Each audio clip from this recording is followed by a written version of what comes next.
Classical conditioning, how it works and how it can be applied.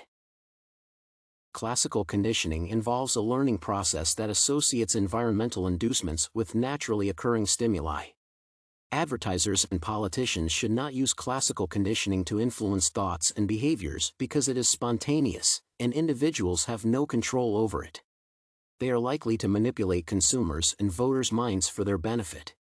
Psychologists believe that similar techniques used on dogs could work on persons.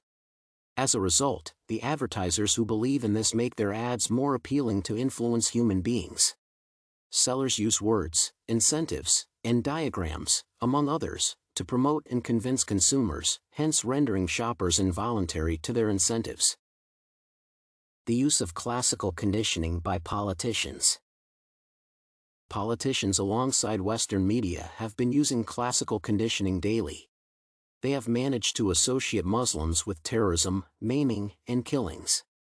Further, leaders have also used frame tactics and rhetoric to instill people with anger, fear, and disgust so that to gain control over them. Public officials have driven the issue far to the extent that every symbol linked to Islam is under inquiry.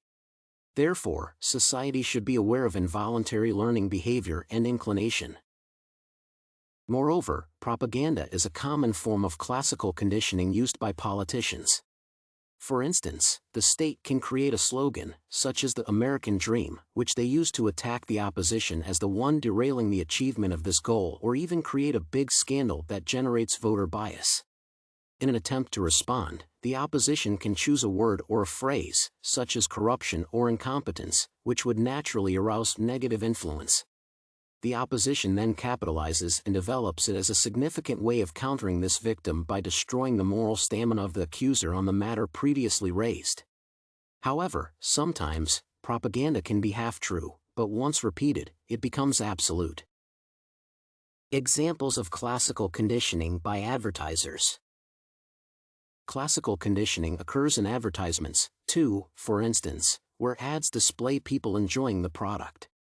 Consumers would then associate good events and fun with the item, increasing the likelihood of purchasing it. For example, initially, marketers of sugary foods used television ads to persuade children to consume products by reciting various slogans and gimmicks, and influencing kids from an early age.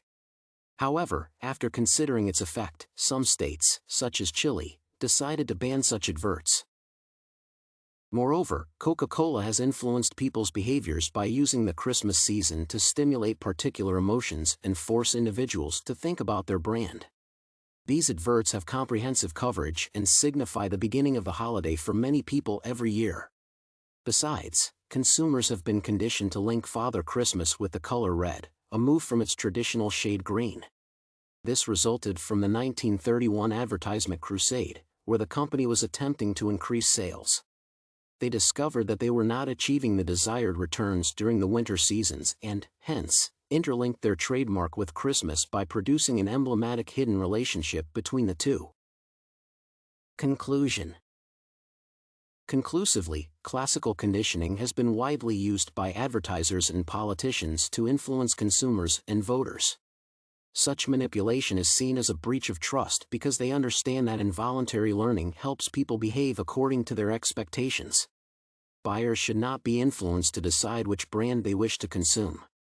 Likewise, politicians should sell their policies and leave votes to make their own independent choices to achieve a balanced society.